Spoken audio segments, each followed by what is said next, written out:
Assalamualaikum warahmatullahi wabarakatuh. Waalaikumsalam warahmatullahi wabarakatuh.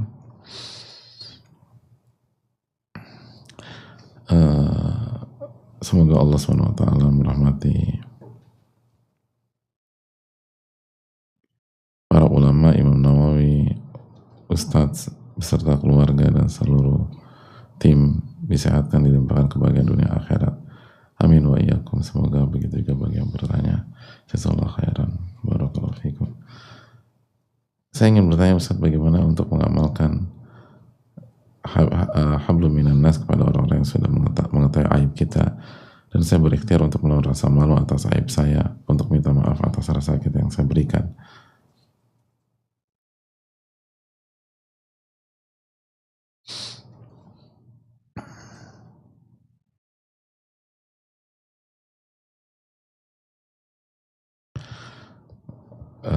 Bagaimana saya mengatasi perasaan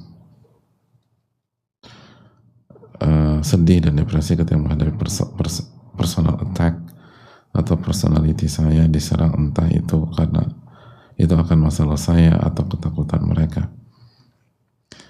Apa yang harus saya amalkan selain selalu mengingat tafsir surat Az-Zumar 53, setiap hambanya jangan putus asa.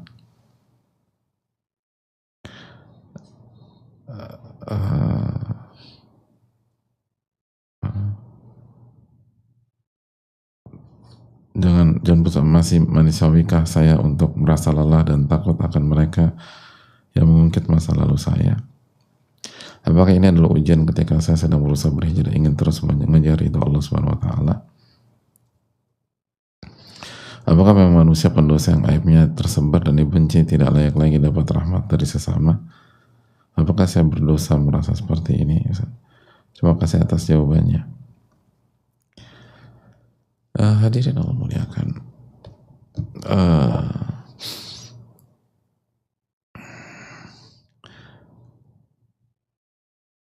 Yang pertama, alhamdulillah di'afana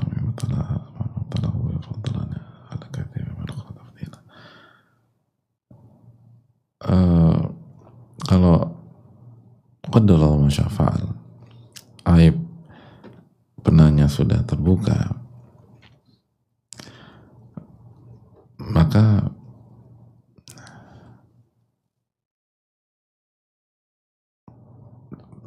perkuat keikhlasan kepada Allah Tabaraka wa Ta'ala.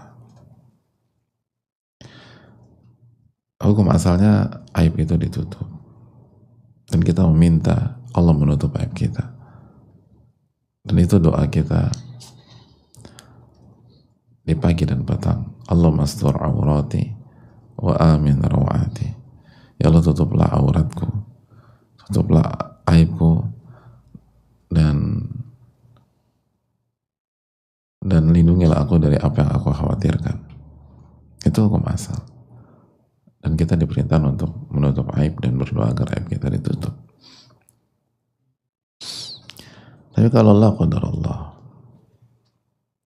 aib itu terbuka, baik karena kesalahan kita sendiri yang buat blunder, atau kita lupa menjaganya, atau bukan karena kesalahan kita udah berusaha tutup, berusaha berubah, tapi ya Allah uji dengan pihak lain.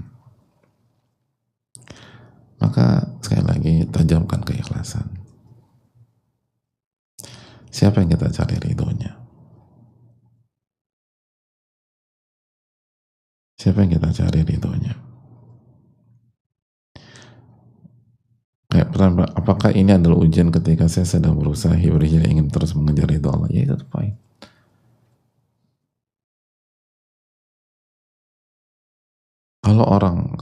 Kalau penanya ingin mencari ridho Allah, ya sudah, aib ditutup, alhamdulillah. Tapi kalau aib qada Allah terbuka, padahal kita udah berusaha berubah, ya sudah, kan bukan ridho manusia yang dicari penanya. Dan penanya pun juga nggak sok jago, sok buka aib saya aja, enggak. Penanya udah berusaha bertakwa, ya sudah. Dan kalau memang jujur mencari ridho Allah, lalu kalau ini terjadi, nggak lama Allah yang berfirman, fa'amma zabadu fayadhabu jufa'a. Wa amma ma yanfa'un nas fa yamkuthu fil ard. Allah yang berfirman, adapun buih akan hilang dengan cepat. Buih itu akan hilang dengan cepat. Dan adapun yang bermanfaat bagi manusia itu yang akan exist. Itu yang akan langgeng. Dan air pada dasarnya buih. Itu akan hilang dengan cepat.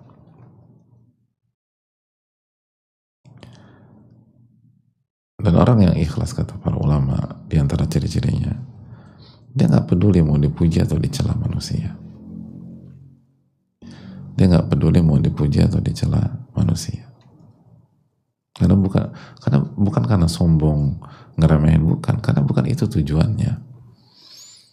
Tujuannya adalah dipuji oleh Allah, dicintai oleh Allah, diridhoi oleh Allah tabaraka wa ta'ala. Jadi selain Allah memuji atau mencela, itu bukan ranahnya. Itu bukan ranahnya.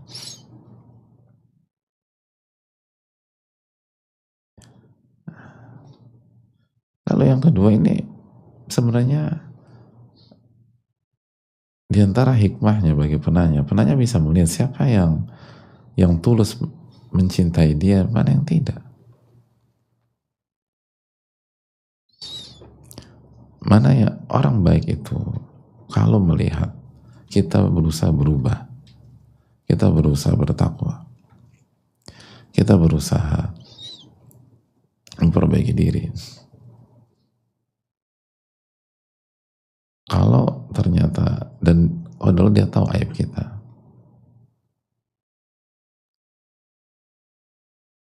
maka dia tetap akan membukakan pintu dan memberikan kesempatan kepada kita secara personal ya. Mungkin yang akan ada kendala di sebagian tempat secara struktur atau secara, artinya misalnya di perusahaan atau di tempat kerja ada peraturan tertentu yang kalau dilanggar konsekuensinya harus keluar, dan aib kita atau aib penanya ada di sisi itu, keungkap, lalu otomatis dikeluarin. Tapi bukan berarti dikeluarin hubungan kita secara personal dengan orang-orang itu rusak, kan? Enggak, kan bisa aja ya. Kayak Nabi SAW, kalau sampai Fatimah anak saya mencuri, saya akan eksekusi. Nah kotak itu ya saya akan potong. Tapi bukannya Nabi SAW benci Fatimah, kan? Enggak, cuman peraturan harus ditegakkan. Jadi bisa jadi dipecat memang. Tapi bukan berarti menjadi orang yang didudukan di kursi pesakitan selama-lamanya oleh lingkungan kerja, enggak. Makanya kita tobat kepada Allah dan kita tetap baik secara manusia. Tapi Anda nggak bisa di sini lagi karena peraturan. Kalau Anda masih di sini nanti semuanya ngelanggar dan inkonsisten dan akan buruk buat tersebut. Jadi kita harus dulu, tapi kita nggak akan kehilangan manusianya gitu. Mungkin kita akan kehilangan pekerjaannya, kita akan kehilangan lingkungan pekerjaan atau lingkungan. Mungkin kita akan kehilangan bisnisnya, tapi kita nggak akan kehilangan lingkungannya, manusianya, kalau kita jujur kepada Allah Subhanahu wa Ta'ala. Kayak seperti hal-hal tersebut. Jadi ini adalah bentuk, atau ini ujian kejujuran.